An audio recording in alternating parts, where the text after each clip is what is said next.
Budget का क्या? सिराज दुरानी साहब के लिए उन्होंने 3 कमरे वहां पे मुख्तस कर दिए, पहले इजलास पार्टी की तो उनको कैंप ऑफिस बना दिया। अब फरियाल तालपुर साहिबा के लिए भी प्रोडक्शन आर्डर जारी हो गए, उनको भी वहां पे कमरे अलाट किए जा रहे हैं।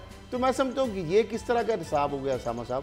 अगर आपने इस तरह की गिरफ्तारियां करनी है और फिजिकल रिमांड के दौरान भी आपने प्रोडक्शन आर्डर जारी करके नैब की तफ्तीश के सामना उन लोगों को नहीं करवाएंगे, कन्फ्रंट नहीं करवाएंगे, उनसे तफ्तीश नहीं होगी, तो फिर रिकवरियां कैसे होंगी?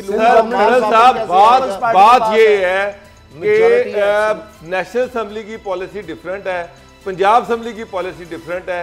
ये क्यों है? पंजाब असेंबली में प्रोडक्शन ऑर्डर जारी होते हैं, नेशनल असेंबली में जारी नहीं होते। क्या PMLQ के ताल्लुकात PTI से सही नहीं है, या PMLQ जो है वो PTI की पॉलिसी को फॉलो नहीं कर रही, या चौधरी प्रेरलाई इसलिए नाराज है कि उनके बेटे मोहम्मद लाई को मिनिस्टर नहीं बनाया जा रहा। लेकिन एक इशू तो ज़रूर है कि उनके ऑर्डर जो है, हमजा शहबाज के जो ऑर्डर है वो जारी हुए, वो असेंबली में बैठे हुए हैं, रजाई साहब को असेंबली में नहीं बैठे देना। बड़ा सवाल ये है खरल साहब, क्या बजट पास हो सकेगा?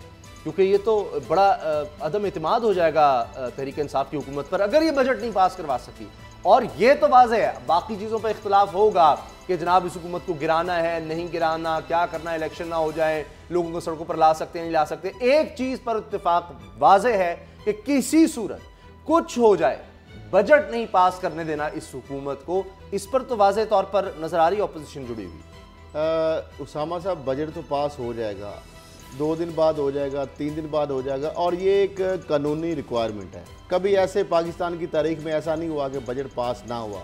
और अगर बजट पास नहीं होता तो जारी बात है इटसेल्फ की हुकूमत नाकाम हो जाती है जब वो नहीं कर सकती, पास करवा सकती। सब्सक्राइब करें और बेल दबाएं ताकि कोई खबर रह न जाए।